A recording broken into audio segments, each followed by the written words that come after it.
This week on The Other Side, calls for the eSafety Commission to be shut down after the head of the censorship body gave a speech in Sydney that some say indicates a clear and inappropriate political bias. Kamala Harris holds her first campaign rally as the new Democrat Party presumptive nominee. We'll analyse her rhetoric, and she's not turning down the heat, that's for sure. Coercive control, the new crime that states are imposing on us all, that critics say is a creepy Orwellian overreach into our private lives based on woke psychobabble. If you don't know what coercive control actually is, you're not alone, but you need to. Our pollies want to put you in jail for 14 years if they find you guilty of it. Bettina Arndt will join me to discuss and explain all that. And we'll take a big dive into the CFMEU story. What is it all about and where is it going from here? A full explainer and backgrounder for you to bring you up to speed on it. And a top union official is going to join me to take this a step further with a startling new revelation. This is The Other Side.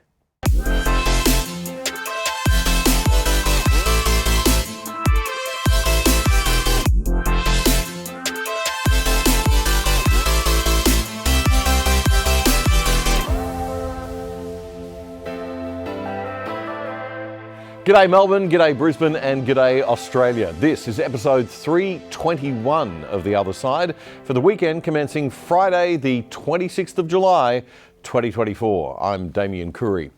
The Other Side is the weekly show that brings you an analysis of the best bits of news and commentary of the week that was without the woke.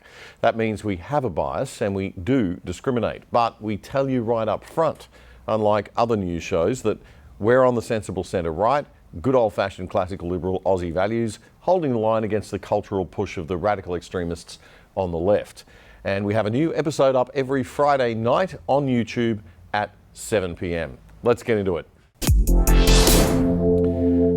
Australia will get a new leadership lineup on Sunday. If you're watching after Sunday morning, you probably already know what that's going to look like. Anthony Albanese announced late this week the retirement from politics of Linda Burney, his Indigenous Affairs Minister, and the Skills Minister, Brendan O'Connor. They won't be contesting the next election and they're retiring from the ministry immediately. Albo said, quote, "This will enable a refresh and enable some new ministers to be able to take their place and take us forward over the coming months before the election, which is due in 2025. This provides an opportunity to refresh the front bench," unquote. Okay, well, good luck with that refreshment. The new ministry will be sworn in on Monday and we'll have some thoughts in the show on it for you next weekend. But something else Albo said when he announced all this really stood out to me. He said that when we have our next election, he'll be seeking to be the first Prime Minister since John Howard in 2004 to serve out a term and then be re-elected as Prime Minister. Isn't that a terrible, terrible blight on the state of affairs of our two major political parties and their rules and their approach to leadership? We haven't had a PM finish a term and stand for election and be re-elected in 20 years. How on earth are we supposed to get mature, good leadership for our nation out of this current system? And there's still no guarantee that it'll happen this time. No doubt the knives are out, and this statement for Albanese is probably an effort to have those knives put away.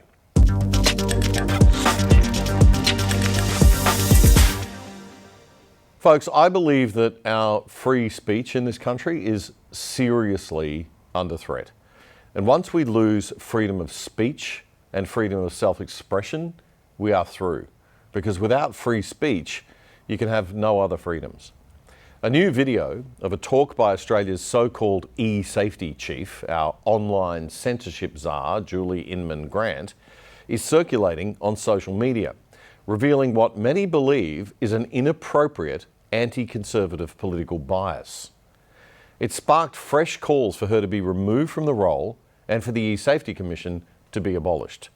Those calls have come not from the Liberal National Party, but from One Nation, a political party that's sounding more and more sane these days than the rest. Julie Inman Grant was headlining at a Royal Society of New South Wales dinner last Thursday night at Government House in Sydney. And this is just some of what she said. During his presidency, Donald Trump not only savagely abused foes online with impunity, but was identified as a major superspreader of mis and disinformation.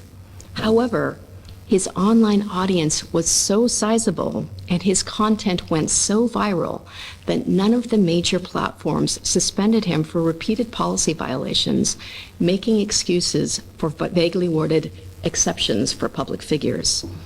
So let's get this straight. She's saying that Donald Trump was guilty of circulating misinformation and disinformation. I get the feeling that a lot of what she defines as mis and disinformation is just her political opinion. And that alone should scare the pants off us. But let's give her the benefit of the doubt. Let's say that Donald Trump was tweeting misinformation every single day. Who then is going to police that, and how exactly? And why? I mean, if the guy is lying every single day, can't we as adults all make up our own minds?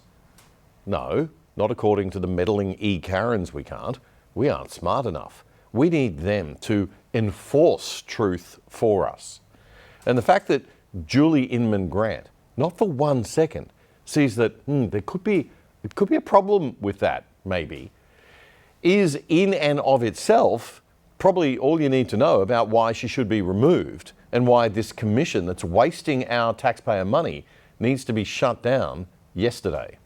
And as I wrote for The Spectator this week, I think Peter Dutton needs to step up and provide some real opposition now and say so out loud. This commission that Turnbull set up to protect children online, originally as the Children's eSafety Commission, has now morphed into a politically biased monster that seriously threatens our democratic principle of free speech. Let's closely analyse just one small sentence from that short clip I just played you. Listen closely to the language she's using. During his presidency, Donald Trump not only savagely abused foes online with impunity, but was identified as a major superspreader of mis and disinformation. Okay, let's look at the language. Savagely abused. According to who? With impunity. How do you know that? How do you know his mindset is that he could never be punished? You're reading his mind now? Super spreader. Again, according to who was he a super spreader? And why are you using virus metaphors to describe the tweets of a US president? And then, granddaddy of them all, the phrase mis and disinformation. Who defines misinformation? And therein lies the $64 million question at the heart of any sensible, honest, half-informed debate on censorship. It's a point that is glaringly omitted from the eSafety Commissioner's speech. And it's these omissions, what she isn't saying, that I find most troubling. And they get even worse. You see, there appears to be, at least in my opinion, and noting its complete absence from this speech, zero similar concern expressed about the media and tech giants' collective suppression of the Hunter Biden laptop story prior to the 2020 presidential election. A decision that without doubt influenced the election outcome and which was an affront to the core democratic principle of a free press. Explicit statements that a laptop is a fake when it is not a fake do not fall under the umbrella of misinformation, it seems, because it's never brought up as an example by people like Julie Inman Grant. So let's put aside the eSafety Commissioner's troubling lack of awareness of the need for radical political neutrality in her role. Let's also briefly put aside that she rarely ever speaks about the need to protect freedom of speech and freedom of expression from overzealous censors. What's most concerning is that the Commissioner seems to be oblivious to the idea that the light of truth might eventually win out, that by permitting conspiracy theory nuts on all sides of politics to thrash it out online uncensored, that their foolishness will become self-evident to all. We've had a taste of this in the zero logic of some of the more extreme Trump assassination attempt conspiracy theories that we've seen from both the fringe left and the fringe right in this past week.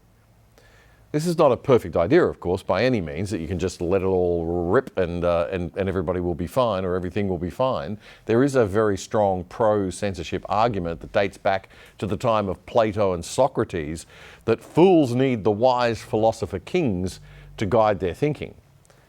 But in liberal representative democracies, we're supposed to be fully aware of the risks of appointing philosopher kings to gatekeep information. And we should be very, very slow to push that censorship button. The Commissioner began her Thursday night speech with ample career self-promotion, establishing her connections with Microsoft in its earliest days, the WEF and its annual Davos meetings, her attendance at which nowadays is funded by Australian taxpayers, and her presence at the embryonic stage of tech development in Silicon Valley at the end of the 1990s. I know this time well, having worked at what I call Tech Policy Ground Zero in 1996 as a young lobbyist in another significant W, Washington, D.C. Of course, being the 1990s, I had big ideals, big shoulder pads, and even bigger hair, and eventually found myself working for an unassuming guy named Bill at a little software company called Microsoft. Oh, shucks. I'm sure she's not in any way overstating her involvement and influence back in those days.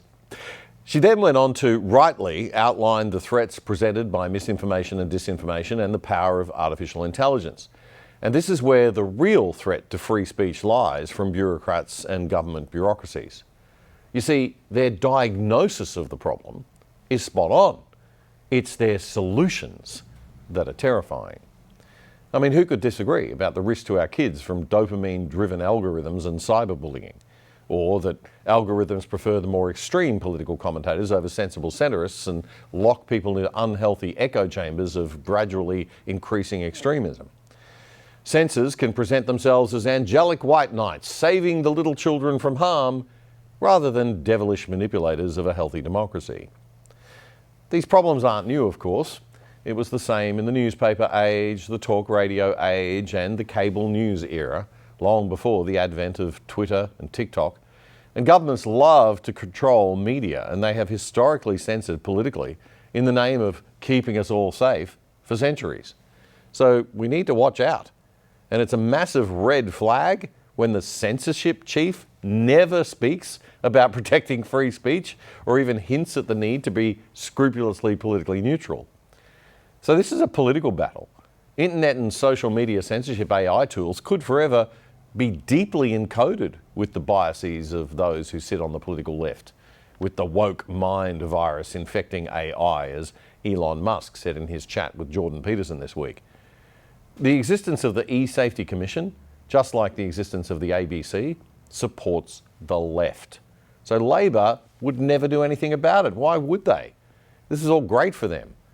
Therefore, it's absolutely essential that Peter Dutton immediately, loudly, and clearly stands up against this trend to greater big government online censorship. It's crazy enough sitting by while your political opponents fund a state radio, TV, and online content propaganda network called the ABC to push their own woke ideology to the tune of $1.2 billion without so much as a peep of protest. But it's completely suicidal, my Liberal Party friends, to allow the Marxists to also dominate all the new commercial channels of information flow via nice-sounding political censorship to keep the kiddies safe online. The threat to our public political conversation and free expression posed by the eSafety cohort may be real, serious and scary, but the threat to the centre-right of politics and to the Liberal Party, it's existential.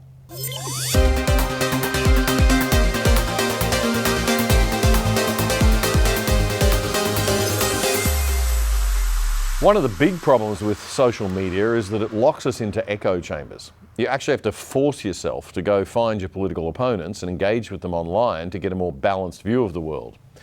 So let's join America's ABC network as they take us to Kamala Harris's first ever campaign rally in Milwaukee.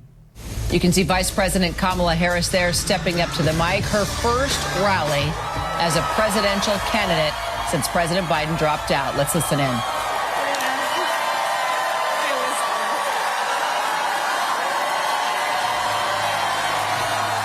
Oh yeah, how you doing? Alrighty. You know, I'm so glad that Joe Biden asked us all to turn down the heat on the hate rhetoric in this campaign, to not use hype and generalizations to paint the other side as a pure evil threat to democracy. Kamala is clearly listening. So as Leah told you, before I was elected vice president, before I was elected United States Senator, I was elected Attorney General of the state of California, and I was a courtroom prosecutor before then. And in those roles, I took on perpetrators of all kinds. Predators who abused women, fraudsters who ripped off consumers, cheaters who broke the rules for their own gain. So hear me when I say, I know Donald Trump's type. Wow, okay, well, that sure has reset the tone to a friendlier one. You know, Americans love a show. They're far less cynical than we are. The video about Donald Trump's life that was shown at the Republican convention last week was so corny and cheesy, it almost made me want to throw up. It was like something from a 1950s movie theater newsreel, but they were deadly serious. But the Democrats really are next level with all the Hollywood hype, the endless nice-sounding statements that actually have zero substance whatsoever behind them. The sad thing is that they can win with that approach, because the philosophy of the right wing is a tough love philosophy. We're all about personal responsibility, competition, individual effort, winning and losing and then learning from the losing and winning again, helping each other out, but only when a real need exists to do so, and to first of all try to help people help themselves. That's the philosophy of the sensible, kind centre-right. And that is a hard sell. It's so much easier to be on the left, where you can just say, oh, look at the poor people suffering, let's just give them handouts, let's just give them more money, or as they do nowadays with their woke culture, everyone is a victim, right? We can get everyone on side, even you, and you deserve and are entitled to something for nothing. I mean, who doesn't want to hear that? That is a very, very hard message to beat in a shallow political game and a soundbite media culture world. But we really do have to be careful of the echo chamber effect created by social media algorithms that are serving us up just more of what we already think and less of what we don't. To those on the centre-right who are hoping for a Republican and a Trump-Vance victory in the presidential elections in the US in November, the idea that Kamala Harris could beat Donald Trump seems like a far-fetched fantasy if you just stick to, our side of politics online. A week ago, Donald had risen like a phoenix, had been resurrected from the ashes of attempted murder. He looked completely untouchable and unbeatable. But Kamala Harris actually can win. She's already a little bit ahead in some of the polls. Now, the very latest polls from Reuters, with samples of around 1,000 people, have got Harris about 1 to 3 percentage points ahead of Trump. The margin of error of those polls is about 3%, so that's really just neck and neck. But other larger polls of around 2,000 people taken in the last couple of days by Real Clear Politics, Big Village and RMG Research have got Trump ahead by about 1 to 2 points on average. On personal approval, Kamala is at 51% disapproval and only 38% approval, so a lot of work to be done there. But things are only slightly better for Donald Trump, with his unfavourability rating at 53% and his favourability at 42%. So beware the false sense of security from social media algorithms. Everyone does not think like we do. Just as the left scoff at the right and call us deplorables and underestimate us, we too often forget that the left are powerful and influential and very well supported. Remember, they've spent 50 years getting control of all the major institutions of influence: the legacy media, the church, academia, universities, school education now, and of course, the main social and new media platforms. Not to mention the entire weight of the bureaucracy, the public servants. I mean, their very existence depends on the left winning government. So the whole thing is stacked against conservatives, libertarians, and classical liberals. We can never become complacent. As Attorney General of California, I took on one of our country's largest for-profit colleges that was scamming students. Donald Trump ran a for-profit college that scammed students. As a prosecutor, I specialized in cases involving sexual abuse. Well, Trump was found liable for committing sexual abuse. As Attorney General of California, I took on the big Wall Street banks and held them accountable for fraud. Donald Trump was just found guilty of fraud on 34 counts. Right. Let's do a little fact-checking there. The left love to do fact-checking, so we'll do some fact-checking of the left, shall we? Donald Trump was found in a civil case brought for political reasons by a New York jury to have sexually assaulted a woman in a department store. In fact, he wasn't found guilty of sexual assault. He was found guilty of battery. E.J. Carroll sued Trump for defamation and battery, not rape or sexual assault. And she was awarded $5 million in damages. The Democrats insist this was not a politically motivated lawfare attack, and it was not all about trying to financially handicap Trump. Then a jury found that Trump was liable for defamation against Carroll again regarding remarks that he made after the first verdict, and they awarded her an additional $83 million in damages, a truly huge amount of money for defamation. And that was after she went on CNN and told the world that she thought rape was sexy. You don't feel like a victim? I was not thrown on the ground and ravished, which the word rape carries so many sexual connotations. This was not sexual. It hurt. I think most people think of rape as it is a violent assault. It is not. I think most people think of rape as being sexy. Let's take a short break. Think of the fantasies.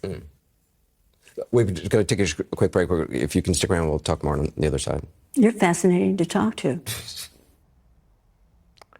Okay, so that was the sexual assault case that wasn't a sexual assault case. Check. Moving right along now to the 34 counts. We keep hearing about these 34 counts of fraud. What were these 34 counts exactly? Well, they all related to one alleged crime, that Trump made payments to his lawyer and logged them as payments to his lawyer for legal services when they were actually to reimburse the lawyer for a payment of hush money to Stormy Daniels, a porn star who claimed that she had sex with Trump, but which Trump has always denied.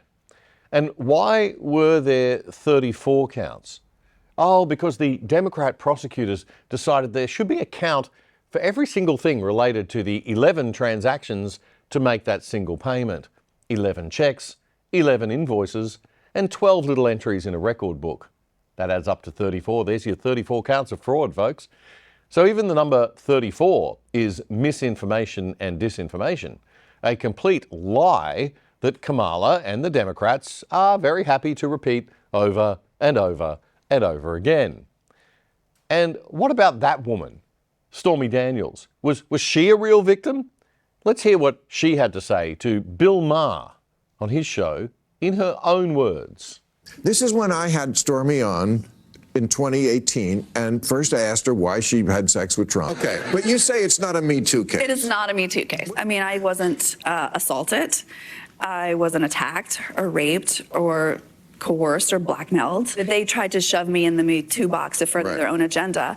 And first of all, I didn't want any part of that because it's not the truth, and I'm not a victim in that regard. That's not what she's saying now. No. In the recent case, she used all the Me Too buzzwords. That Trump blocked her way and she was shaking and he was bigger and intimidating. It was a completely different story. But anyway, despite everyone with half a legal brain thinking that Trump had no chance of losing that case, the ruling went against him and the lawfare got the result it wanted. But just remember, every time Kamala says 34 counts, that it's actually just one offence, not 34 related to a hush money payment, which in and of itself isn't illegal, to stop her talking about a thing that nobody actually has proven actually happened. If you ask me, the real villains and liars here are the people trying to make you think that Trump is guilty of a whole bunch of things that he isn't.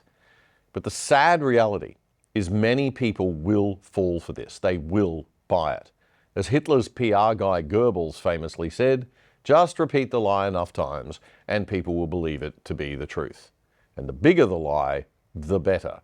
People will believe it deep in their bones, in fact. It's fascinating.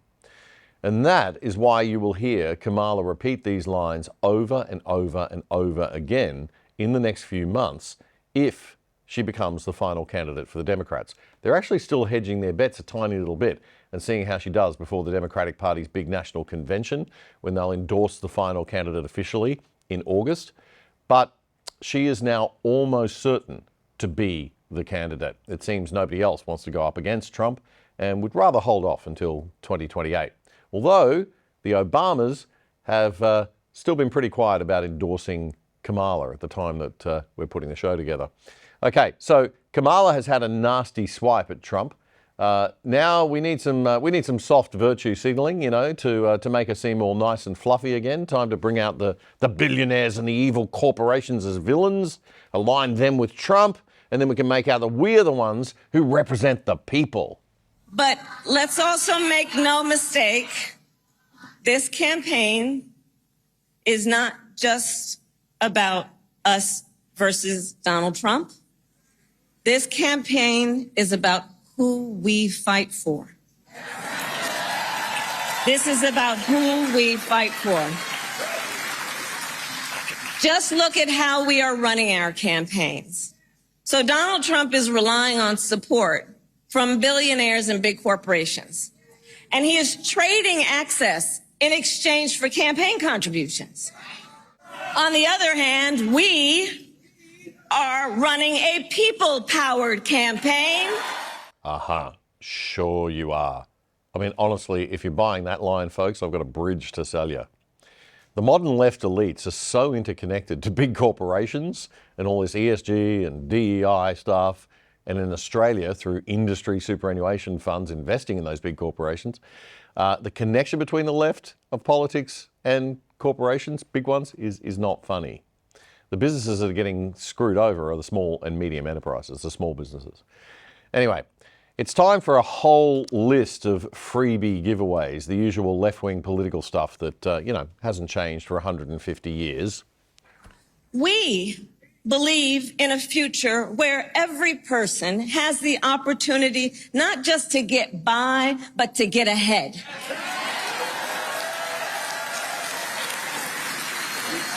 A future where no child has to grow up in poverty. Where every worker has the freedom to join a union.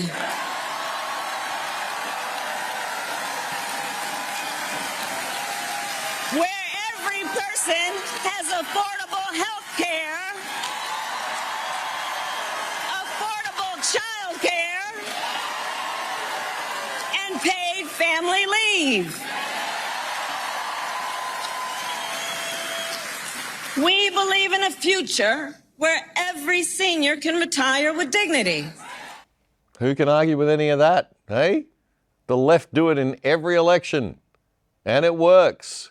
Because the hidden assumption is the right don't care about those things. Well, we do.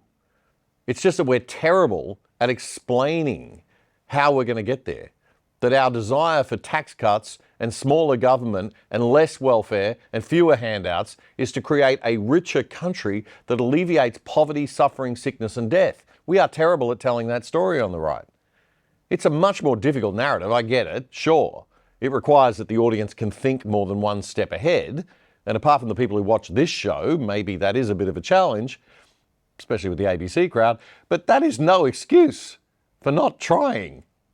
Especially when all you have to compete with is this giant intellect. We're looking at over 220 million Americans who just in the last several months died. You think you just fell out of a coconut tree? You exist in the context of all in which you live and what came before you. What else do we know about this population, 18 through 24? They are stupid. That is why we put them in dormitories, and they have a resident assistant. They make really bad decisions. I see our college students up there.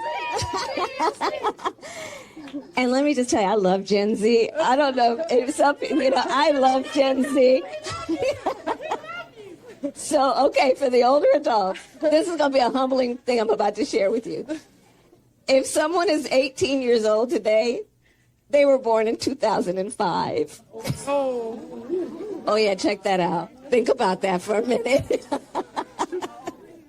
We must together work together to see where we are headed, where we are going, and our vision for where we should be, but also see it as a moment, yes, to together address the challenges and to work on the opportunities. We have to know that sometimes people will open the door for you and leave it open, sometimes they won't. And then you need to kick that fucking door down. Anyway, the left definitely have the nicer sounding narrative, giving away all the freebies. They never explain how they're going to pay for all that, though, other than kooky economic theories about printing more money endlessly, as if nobody loses out when you do that. But bigger government, more of them, is always the answer. And it sounds nice that mummy and daddy and nanny state will take care of me and my retirement and all my healthcare needs. So it will, and it does work, unfortunately. You know, all American presidents speak a little funny. There's a hilarious clip doing the rounds on social media of an old routine by comedian Trevor Noah about how strangely US presidents seem to speak. The video quality of this is not great, I apologise, but I still want to play it for you because his impersonations are just fantastic. Like JFK. JFK, he didn't speak normal. He had that thing where it's like, ask not, but your country, but ask what that's not normal. Bill Clinton, he didn't speak normal. He did that thing where it sounded like he was trying to seduce the audience. You know? They're like, I do not have sexual relations with that woman. Barack Obama, he didn't speak normal. He always did that thing where it sounded like his voice was buffering. As Americans, we've got to try to get a faster internet. Joe Biden, he doesn't speak normal. Are you kidding me? He just like fades into mumbles every time he gives a speech. It's not normal. He'll be up there and be like, that's why the most important thing to understand is no dreams of the finest Negroes. Come on, man. Come on. Hey. I mean it. Come on. Trump, that was the weirdest of all. Right? The volume on his voice all over the place, inflection where it didn't make sense. I think as Americans, we try and try, so try, big trying, all trying, and it is. But I know, and I think if we can, what we won't, but we will, but maybe, but it's not normal. Trevor Noah, brilliant stuff. And he'll be touring Australia in November if you want to see him live. Just a reminder that our main weekly show is available every weekend from Friday night at 7 p.m. Australian Eastern Standard Time on YouTube. We do need your help to keep going, so feel free to send us a super thanks donation. You can do that by clicking the little $ thanks icon under the video frame on YouTube. You can also follow us on X, Twitter, at The Other Side on X. The Other Side on X. It's our new Twitter handle. It all helps. And if you're interested in sponsoring The Other Side and getting some great exposure for your business, reach out to us on Twitter or drop us an email at info@othersideoz.com. That's AUS, info@othersideoz.com.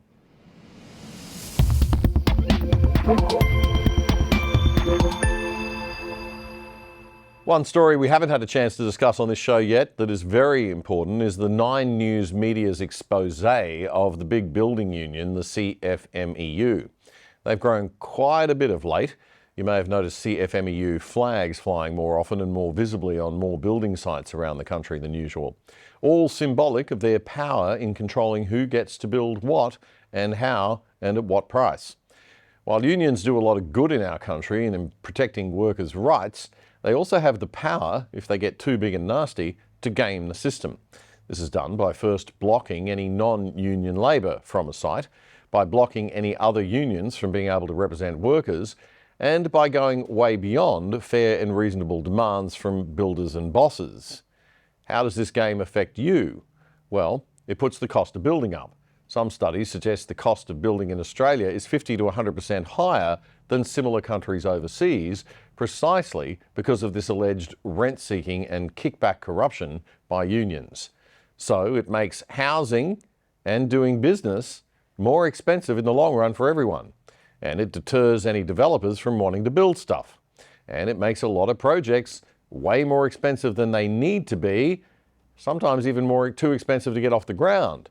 And it makes other projects less attractive for investors to bother with, so stuff doesn't get built. That actually means fewer jobs and massive housing cost increases. But that doesn't bother the union leaders so long as they get their control and power and money. In a moment, we're going to share an interview with you with a senior union official who actually believes the story goes even further than that, and the construction companies themselves may be involved in a little game that keeps the prices of building high and that government is therefore forced to pay for. So you and I, the taxpayers, end up footing a higher bill than we should have. But let's get back to the original story, the major investigation by Nine's newspapers and 60 Minutes a fortnight ago that really put the spotlight on CFMEU national boss John Setka. He quit his job the Friday before this show went to air. What he didn't mention in his resignation statement, though, was his decision to stand down came after we sent him a list of detailed questions he wouldn't answer. We wanted him to explain why the construction branch of the CFMEU has been infiltrated by underworld figures and outlaw motorcycle gang members. We've been told if you want to win a building contract in Victoria on any major CFMEU-controlled site, it helps to pay a kickback to the union. What? Oh my God. Shock. This fact was a huge surprise to many of the Labor side of politics and in the union movement. They simply had no idea that this was going on. We've set up a meeting between an undercover operative and a self-styled union fixer to see what it takes to secure an enterprise bargaining agreement on workers' pay and conditions. I will take this to them. They're going to ask me two questions. Sure. One, why am I helping you? Okay. And two, they want to eat. I think the upfront fee is cash, but all you got to do, I told you, pay the boys, make sure they're okay, and that's it. That's business. And everybody eats. Everybody eats. Gee, the way I thought we ate in Australia was we went out and worked, got a fair day's pay based on the value we add to our society, and we go buy our food at a fair price at the shops. Apparently not. This is the nice sterilised term for stealing that's used by criminals. Everybody eats. How lovely. There's undoubtedly plenty of good in what the CFMEU's construction wing has done for workers across the country. 20% fucking pay rise? There's not enough Ford Rangers in the fucking country. The 60 Minutes report by Nick McKenzie, however, said it was focusing on the CFMEU's dark underbelly. You speak out against us, we know where you are, we can get to you. The infiltration by organised crime and bikie gangs. It's about the mates, the cronies, the bikies. Yeah, look after your mates, look after yourself. From violent threats and standover tactics... I'll fucking take your soul and I'll rip your fucking head off. To bikie figures working as union-endorsed delegates and fixers. Well, you're not looking at a steering committee at a kindergarten, eh? A once proud union that defends the rights of workers on the take and in bed with criminals. It's rotten to the core. You've got standover going on, extortion going on, contracts being awarded that shouldn't be awarded, honest people being pushed out of the industry. It's a terrible state of affairs, and nobody's doing anything about it. Nine News alleges that the problem started with John Setka's 12 years at the helm. The most reasonable people His was a reign of threatening and self-serving behaviour that many believed crossed the line. I think his public persona pretty much says everything. He's, big and loud and brash and very capable of holding the attention of many and very scary to many as well. That was Mark Ney speaking to 60 Minutes there. He's a former Federal Police Assistant Commissioner who was appointed to look into union corruption as a Royal Commission senior investigator. This was the first time that he's ever spoken publicly about his work. Inappropriate behaviour, extortion and standing over both members within the CFMEU, but also businesses, both small and large. Former Australian Federal Police Assistant Commissioner Mark Ney, who led the Police Operation Division of the Hayden Royal Commission. That Royal Commission into Trade Union Governance and Corruption was set up by the Abbott government back in 2014 to inquire into alleged financial irregularities associated with the affairs of trade unions. The CFMEU was named in the Commission terms of reference when it was set up as a union of special focus, along with the AWU, the ETU, the TWU and the Health Services Unions. Abbott appointed former High Court Judge Mr Dyson Hayden as the Royal Commissioner. The Commissioner submitted an interim report in December 2014, which found clear willful defiance of the law and recommended charges against a number of unionists. Over 50 potential breaches of criminal and civil law were identified, allegedly involving 9 different unions. The final report came out a year later in December 2015, finding widespread and deep-seated misconduct by union officials. More than 40 people and organisations were referred to authorities, and guess what the outcome of all that was? One conviction.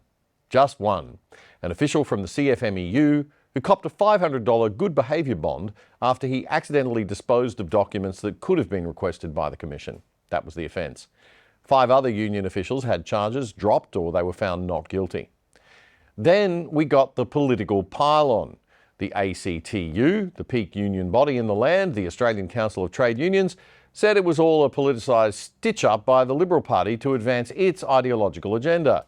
The Labor Party said it was modern-day McCarthyism that resulted in an outrageous intrusion into the personal affairs of union members. The Commissioner, former High Court Judge Dyson Hayden, was accused of being a Liberal Party hack and not impartial. He was then Me Too'd and he had to resign in disgrace from the Order of Australia, with the Chief Justice of Australia, Susan Kiefel, apologising to the women on behalf of the High Court of Australia. Drama. Very familiar in our great nation these days, it seems. Anyhow, back to the actual story at hand. Nobody really got charged after all that taxpayer money was spent a decade ago on that Royal Commission. And now we have these fresh media allegations of naughty stuff and bikie gang involvement as enforcers.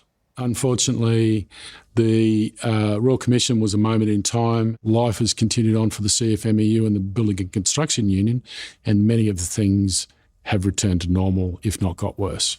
Got worse. The Nine Network's investigative report goes deeply into how organised crime operates in Melbourne and connects in with the unions.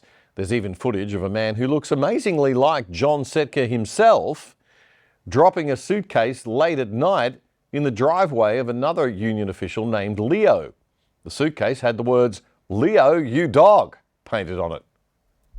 Leo knows the threat came directly from the CFMEU because the person who left the suitcase was caught in the act by CCTV. So what are we seeing here, Leo? This is the family driveway and the camera footage. It's a fleeting moment you can see for yourself in this extraordinary clip. And there he is. That's him right there. Yep. And there goes the bag. There goes the bag in the middle of the driveway and he scurries off. If you haven't watched this particular episode of 60 Minutes, it's on YouTube and I strongly recommend every Australian take the time to watch it. It's an eye-opener about how the real underbelly works in this country, and we all need to be aware of it so that we can support and elect the politicians and police officials who have the guts to actually do something about it and keep it under control. Our current pollies don't. Victoria's Premier, Jacinta Allen, has appointed a former Deputy Secretary from the Department of Premier and Cabinet in Victoria, a good old Dan Andrews mid-level staffer, to investigate and report back in a couple of months. Wow, high-level stuff. Melbourne-based Sky News presenter Peter Credlin was not impressed. A former middling-level public servant. I mean, are they kidding? Not a judge, not a retired police chief, not a prosecutor. I can guarantee they'll get about as much truth on the table as Jennifer Coate did when she investigated Victoria's hotel quarantine fiasco that left 800 dead. I can't specifically recall. I can't recall. I presume I did. I don't recall the conversation. And I have some memory, but not full memory. I don't recall specifically, not to my recollection. Yep, Peter Credlin's right. It'll probably be just the same, little bit of theatre. And Peter Credlin points out that none of those people that you just saw there are still in their jobs and nobody has been held responsible. So forgive us if we're not brimming with confidence about the prospect of a positive outcome from Premier Allen's suggested solution. Then CEO of the Business Council of Australia, Bram Black, has called for a proper judicial inquiry into the alleged CFMEU corruption, and he's written that he was a little surprised by the pushback from the government in response to this call. In an opinion editorial for the Australian newspaper, the Business Council chief says that the government's response was that for every unionist engaged in standover tactics, there's a business person also involved, on the basis that for everyone who takes a bribe, there's someone giving a bribe. As if, well, you know, that makes it okay then. That evens it all out. Your side's just as bad as our side, as if it's a two-sided footy match. No, government, there's another side. The side of decent, honest, hard-working Aussies who aren't bloody criminals, and we have a right to have this whole mess sorted out, thank you, Albo and Co. As Mr. Black rightly notes, I'm not sure what this sentiment is intended to achieve, because it isn't justification for not holding an inquiry into alleged serious corrupt conduct. The "it takes two to tango" response from the government serves no purpose other than to avoid taking responsibility for properly investigating what has or hasn't occurred. He is right. We need a full Royal Commission with actual teeth, or just a decent federal and state police investigation will do, with some actual criminal charges coming out the other end of it, preferably, since Royal Commissions seem to achieve very little and waste a lot of taxpayers' money funding expensive lawyers' and judges' retirements.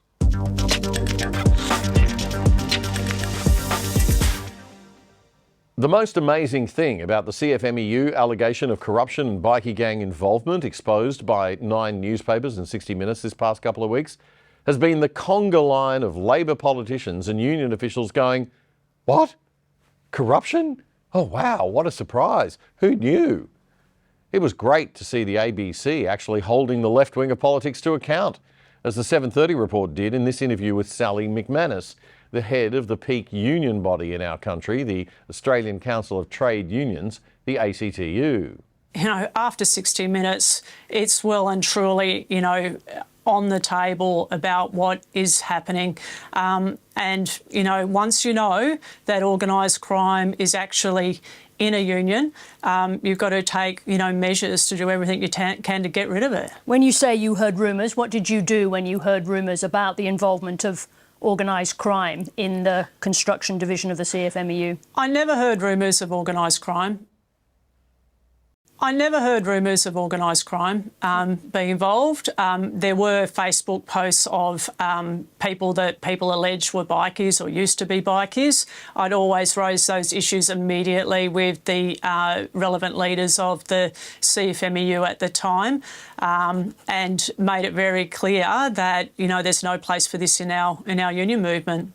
Did you do anything more than just raise the existence of Facebook pages? Did you report them to police or other authorities? Well, it's more when people brought them to my attention, and the answers I got back about that, except in the case of Zack Smith, the new National Secretary, who went about finding out everything he could and then putting in place measures within his union to have a code of conduct to start removing people that appeared to be connected to various groups.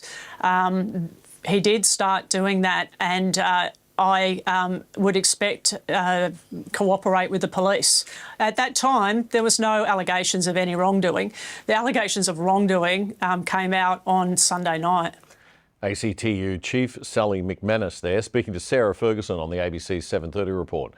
So she's saying there that the new National Secretary of the CFMEU, Zack Smith, went about finding out everything he could, then put in place a code of conduct to weed out anyone who appeared to be connected to various groups. We knew nothing. Are you saying that in those reports that you heard and in the action you took, no further detail was brought to you or to Zack Smith about the involvement of members or associates of bikie gangs in the activities of the CFMEU? Yeah, no information whatsoever brought to me about that before the allegations have been aired by that other network. So there's no question that you've been ignoring allegations made against the CFMEU because you were fearful of the union's power and influence? No, of course not. Of course not. Here I am saying we'll stand up against organised crime. Well, you're saying that, I beg your pardon, but you're saying that now in the wake of media reporting. I want to understand what you knew and what you did before those reports were made public. Oh, I've given you those answers. And that's all you have to say, that when it comes to reports of organised crime, bikies being involved, being given positions in the CFMEU, were you aware of those specific allegations? Absolutely not. Wow, good job, Sarah Ferguson, the most balanced thing I've seen on the ABC in years. The head of the ACTU was not the only official who was so utterly shocked and surprised by these media revelations. Almost the entire Labor Party was caught off guard, it seems. Even The Project was having a crack at them. My plan to tear out this rotten culture at its roots is coming together. But the Victorian Premier and the PM have been accused of turning a blind eye, with claims they failed to act on allegations of extreme violence and standover tactics sent to them in 2022. Why did it take you a year to respond? It's clear that the correspondence was not processed quickly enough. Yesterday, the CFMEU placed its Victorian and South Australian branches into administration. But corruption and criminality began long before Setka's reign. The Builders Labourers Federation, the CFMEU's predecessor, deregistered in the wake of scandals involving corruption, thuggery and violence in 1986. Those were the days. Well, following all the fallout, the federal government last week called administrators into the CFMEU and called the federal police in to investigate as well. What Peter Dutton called the weakest possible response from Albanese. Then the ACTU suspended the union's membership of its organisation. As 9 News reported, this sparked some pretty interesting comments from the union's officials.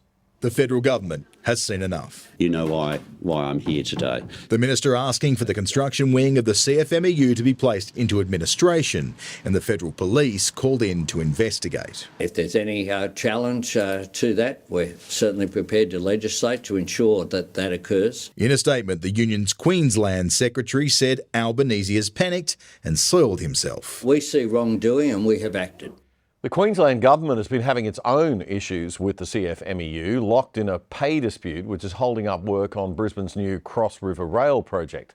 Queensland Premier Stephen Miles, who faces an election in October, seemed to be equally as shocked and surprised by the idea that there could be anything inappropriate going on in the CFMEU, just as shocked as his Victorian and federal counterparts, as ABC News Queensland reported. The allegations that have been made there are very concerning. The Police Commissioner will speak with his Victorian counterpart to share information to decide if any investigations are required in Queensland. Stephen Miles says he won't meet with Queensland members and is seeking advice on how to disaffiliate from the union. The CFMEU has not donated to the Labor Party for some time. We will not be accepting donations from the CFMEU while these allegations are being investigated. Queensland Premier Stephen Miles speaking on ABC News there.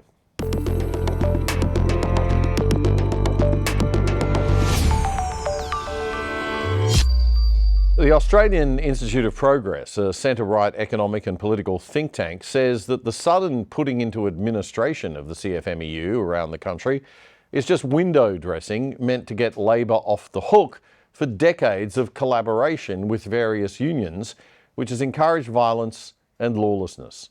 AIP Executive Director Graeme Young says the Labor Party has a conflict of interest because, quote, 50% of its party is owned by the union movement, along with more than 50% of its parliamentarians, unquote. Mr Young says this leads directly to the flourishing of unions like the CFMEU and governments favouring union interests over voter interests, and this compromises not just our industrial relations system, but our total system of government as well. Until there is reform of industrial relations and depoliticisation of the union movement, he says, corruption will flourish. The connections between the unions and the Labor Party are clear to see, and denials from the Colonel Clinks in the government that they knew nothing should be laughed out of every media conference. One top Australian alternative union official has some very different and deeper insights into how the whole game works that might shock you. He says that we taxpayers pay on average between 50 to 100% more than we should for all government construction work. Just let that sink in for a moment. Graeme Haycoft is the founder of the Red Unions, alternative unions for nurses, teachers, general workers and even doctors. And the Red Unions are growing fast. The Red Union was set up to ensure that members' money is used only for members' services and isn't going to help or support politicians or left-wing political campaigns in any way. Graeme's background involves a study that he undertook about 30 years ago now, in which he uncovered, he believes, the real problem, the root problem within our building industry and why those costs are so high. And Graeme joins me in the studio now. Graeme Haycoft, we are very honoured to have you here, sir. It's good to be here, Damien. Now, you wrote this document, which I'll just hold up to the camera there for a second, but this is the background to building industry reform. You wrote this sponsored by Labour Hire Australia in the late 1980s, early 1990s. Mid-90s, yeah. Mid-90s. What did you find? Well, I had a labour hire business at that stage. So you were hiring out workers to construction companies? We were on the side. And the CFMEU was starting to control the building sites. And I had a resolution that either they were on the work sites or, well, we were on the work sites. Pretty simple. There was no sort of happy compromise. Right. So we worked out that in order to do that, with a bit of help from David Russell QC, that we needed to change the contract structure and we needed, in effect, to control the site. So we set a set of rules, and we found, interestingly, that to keep the CFMEU off the site, the best way to do it was to ban the Master Builders Association documentation, which every builder used to use in that. Hang on a minute. The Master Builders Association is the construction industry. That's the builders. That's right. That's their association. That's right. We discovered that they were in partnership together. Effectively, they are in partnership. They have a mutual interest in each other's affairs, right? Okay. The major contractors in Australia are all effectively control the Master Builders Association. So that's their representative group. And the CFMEU, if you like, are the cover for the real problem in the building industry. The CFMEU are not, yes, they cause trouble and they look like they're illegal and, you know, everyone says, oh, they're dreadful, we must do something about them. But they're not, they are covering the real issue. And the real issue is there is effectively collusive tendering between the major contractors for all government work. So the only way you can get, the reason things are 50 to 100% higher is because the tenders are that much higher and no one does anything about it. And when you have a look at the tender process, it's a very restricted group and it's artificially restricted. Now, so you're saying that the companies that are tendering for our building construction works, most of which are paid for and managed by state governments, about 80% state, 20% federal for government works, these building companies are more or less in cahoots with the union or quite happy for this cosy kind of arrangement to exist because it drives up the prices and then gets more money out of taxpayers and government. Yeah. Now, the Labor government minister, the Works minister, just said, oh, righto, guys, you can tender for whatever you like and you know you can pay the CFMEU and the workers whatever you like, and whatever fees you want to pay the CFMEU is okay, blah blah blah. And of course the CFMEU is actually part of the Labor Party. This is the other thing to remember: they are not separate. The CFMEU is an arm of the Labor Party. The nurse unions are an arm of the Labor Party. The teacher unions are an arm of the Labor Party. Money that goes to them doesn't get distributed to the ALP.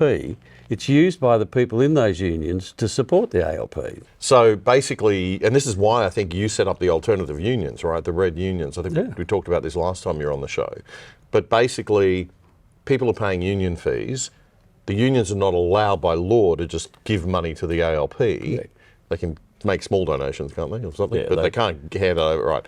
Okay, but what you're alleging is that they're actually over-servicing or have too many staff in the union, and those staff spend a lot of their time supporting the ALP in other ways, or supporting left-wing causes and issues in other ways, which are legal, but, you know, not exactly what the intention perhaps was of the people who are taking out these union memberships are expecting. Let's do some numbers.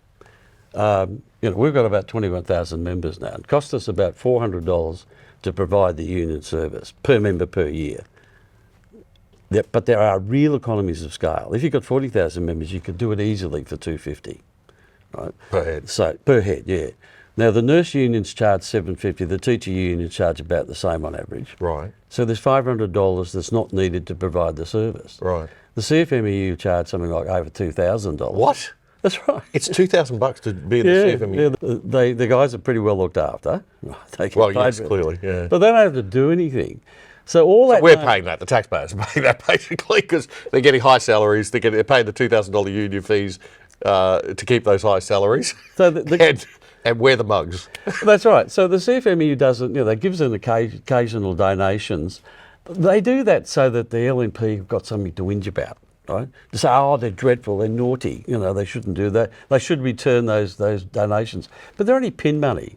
You know, the big money stays in the organisation, and the CFMEU just does whatever they like to support the Labor Party and the Greens, whatever, to stay in power and to keep the system. So every time the CFMEU put on a start and say, we're a day off for ice creams or something, that's just an add-on cost that the contractor picks that cost up, gets passed on to the taxpayer, goes back down through the CFMEU, and is used to support the ALP. So the role of the CFMEU is... Nothing illegal's going on here, and we're not alleging anything illegal. It's just the game. That's the game. It's been going for 50 years, right? So what happens is that they cover up, so the Labor Party are quite happy with this. The Works Ministers do whatever you want to charge, guys.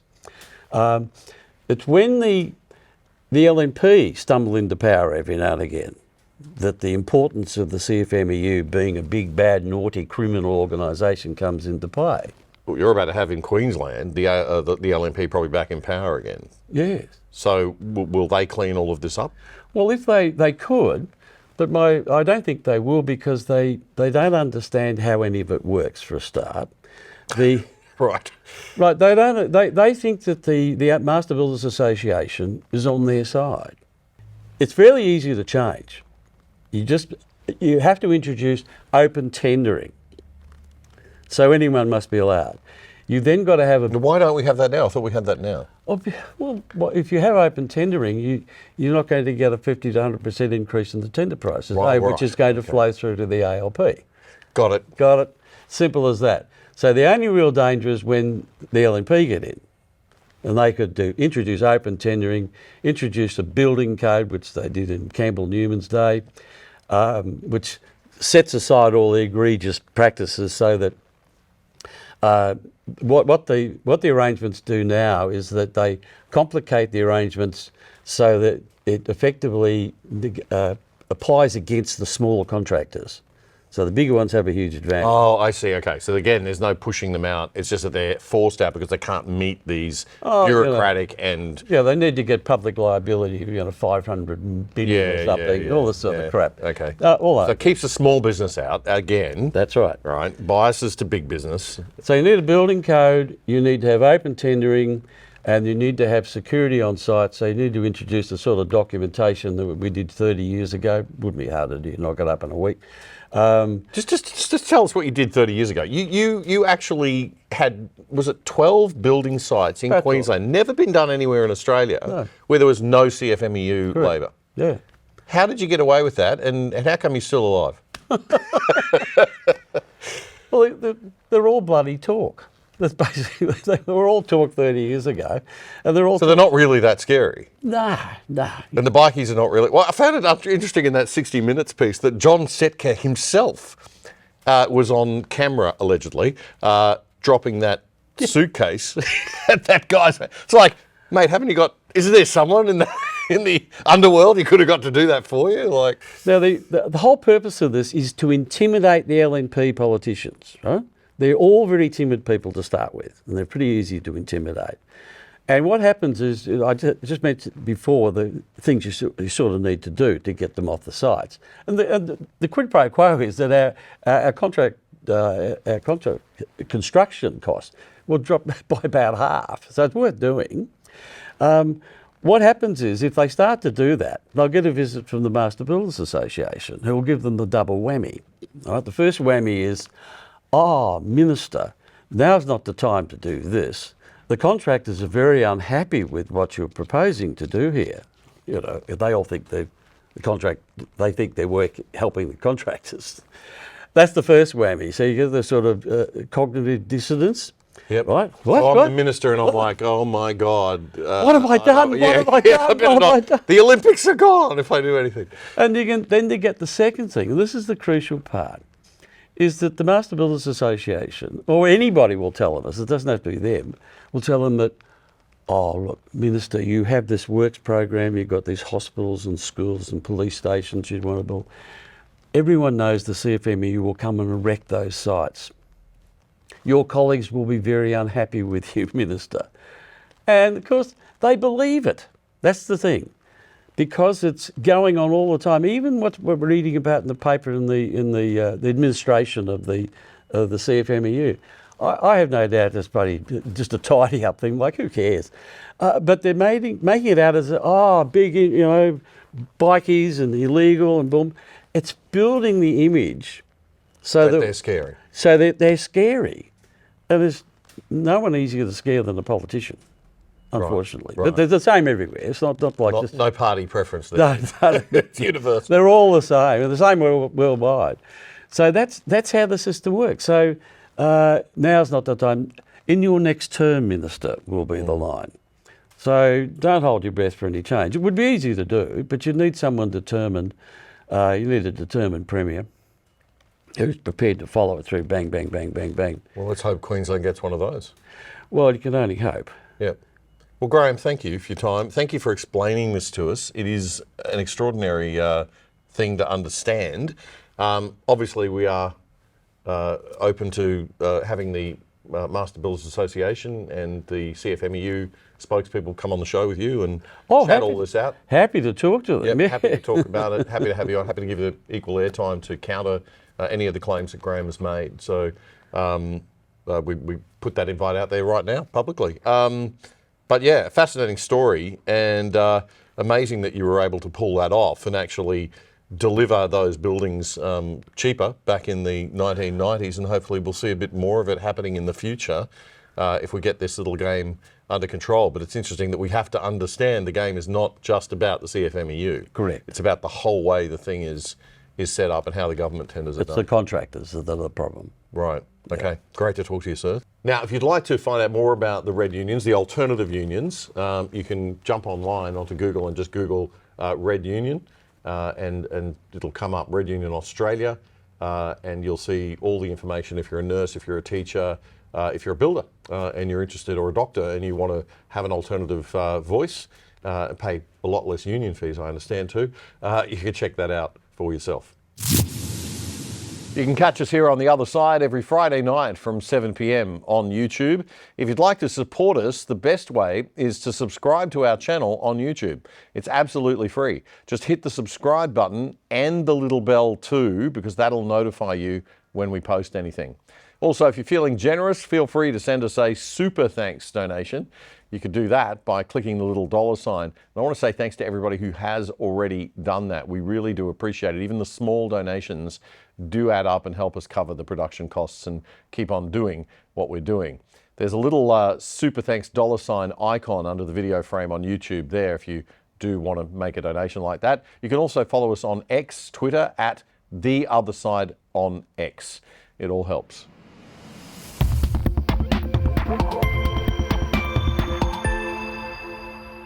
Government is increasing its power over what goes on inside our homes and in our private lives. It's all part of a push to keep us all safe from domestic violence, which we're all being given a very strong message is on the rise. Although, as we showed on this show a few weeks back, homicide data just doesn't support that. And if homicides in domestic settings are on the decrease, as they have been consistently since 1989, then it's a strong indicator that all domestic violence is on the decrease. Despite the horrible stories that we might hear in the news and the short-term spike in the number of murders by intimate partners that we saw in the early part of 2024, there is no sign of a long-term trend shift. The long-term trend is in fact continuing in the right direction. But governments will never let an opportunity to increase their power over us go to waste. So in that vein, the New South Wales Labor government has brought in laws that took effect from the start of this month that make a thing that psychologists define as coercive control a new criminal offence. If this all sounds rather Orwellian, that's because it is. But nobody in mainstream politics or media will ever tell you that. If they criticise this sort of law, they just get labelled a supporter of domestic violence, or worse, a rape apologist. Both truly vile slurs to level at anyone just because they worry about governments meddling in personal relationship areas that are private, subjective and hard to prove. Anyway, to help us understand all this stuff, the founder of Mothers of Sons and men's justice advocate and social commentator, the wonderful Bettina Arndt, joins us. Bettina, thanks very much for taking the time to be on the other side once again. Thank you, Damien. Good to see you. Anyone convicted by the state of this new offence, this criminal offence of coercive control in New South Wales, can face 7 years in jail. That is bloody serious stuff. So we ought to know what it is. What actually is this thing called coercive control that psychologists seem to have made up? Oh, David, just quickly, I think Queensland is going to be 14 years, and that's coming very soon. And all the other states are lining up to follow. The problem is this coercive control is very difficult to define. We're talking about emotional abuse. We're talking about psychological abuse, someone manipulating their partner, intimidating them, putting them down, isolating them from friends and relatives and so on. There's a whole list. You can find 23 different definitions of coercive control. And so it's a very slippery little creature we're dealing with here, but really, really dangerous. Because what coercive control is something that's been invented by a feminist psychologist only 20 years ago. It's pretty brand new as a means of getting men sent to jail. That's its purpose, and never forget that. It's scary, scary, scary stuff. And they love it to be vague, right? The more vague, this is something that communist governments do. I mean, it's what China does. They create very vague laws so they can just kind of charge anybody with anything. If they need to get something on someone, they can just pin it on them. I'll just read what I think this was the New South Wales minister's definition in the press release. The offence oversees a pattern of behaviour that may include financial and emotional abuse, violence and intimidation, threats against pets or loved ones, tracking someone's movements or isolating them from family and friends. New South Wales Attorney General Michael Daly said it's essential that people feel safe in their relationships. But nobody's going to argue with any of that, right? Nobody's going to say these things are not horrible and wrong and shouldn't happen, and that there shouldn't be some sort of perhaps intervention if the police are needed in some cases. But is this, turning this weird, vague psychological definition or concept into a criminal offence, is this even the role of government, do you think? Well, clearly it shouldn't be. And it's really alarming that our government is, I mean, they're conspiring with a very powerful group of feminists to set up this new system of expanding the definition of domestic violence. That's essentially what it's about. As you said, domestic violence is going down.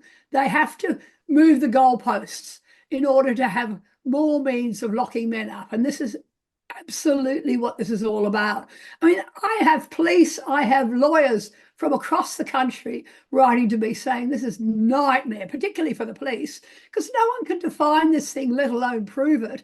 It's going to take vast amounts more police time, court time to try to convict people of this offence.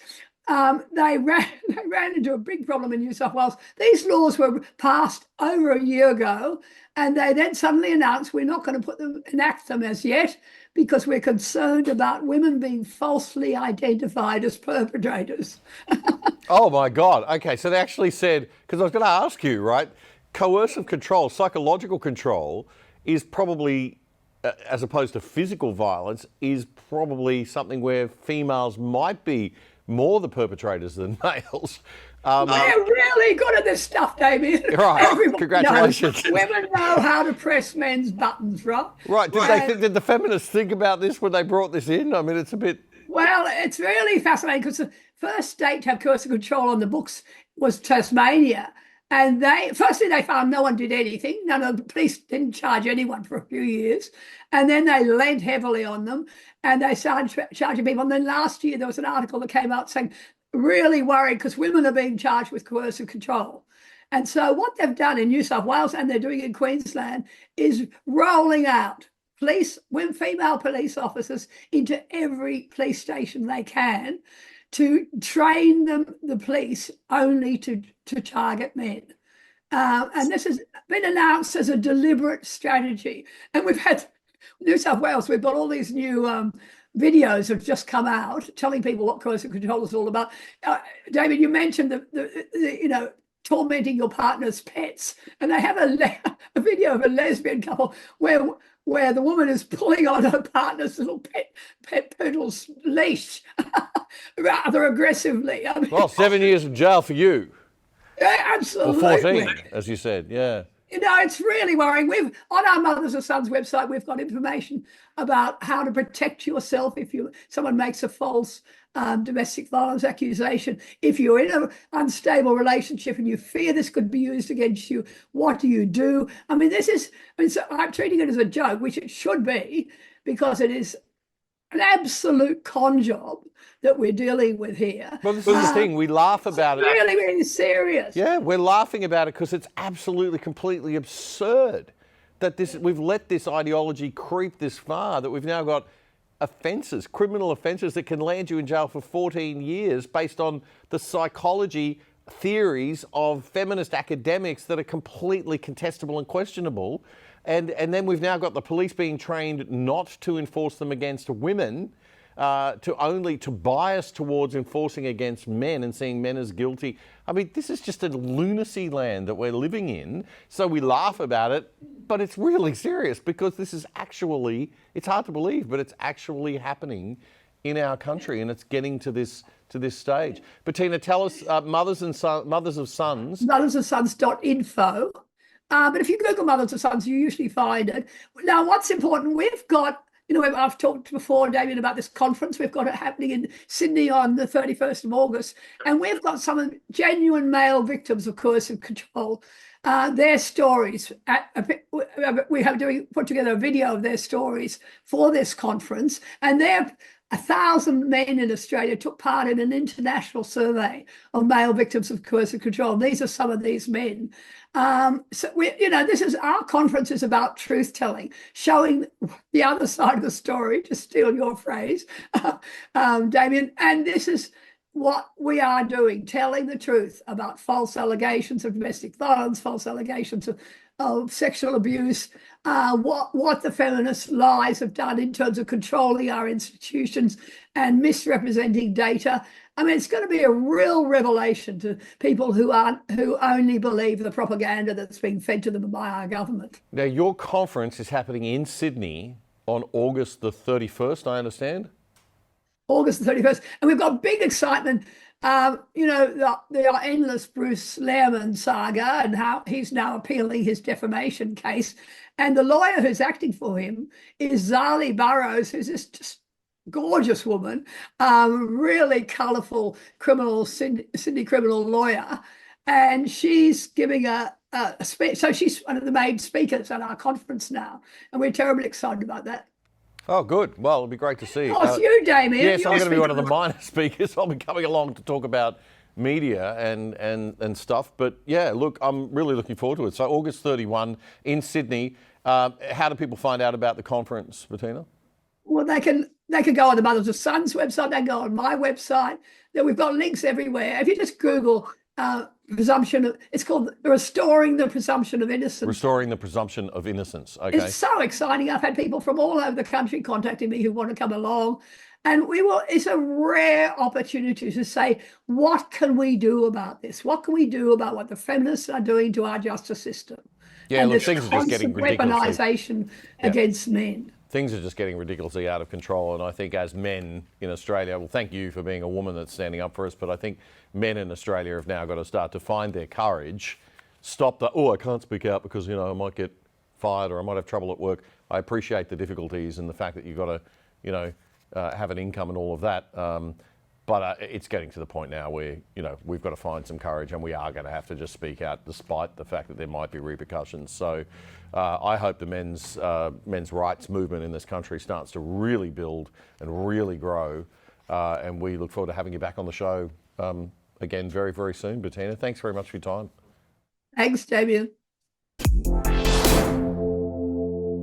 And that is all we have time for this week. On the other side, your weekly summary of the best news and commentary without the woke. Please remember to tell your friends about the show. Please, that is by far the best way to help us out. Also, please follow us on X and YouTube, and please smash the like, subscribe, and every other button on all the platforms you can. We drop a new show every Friday night at 7 p.m.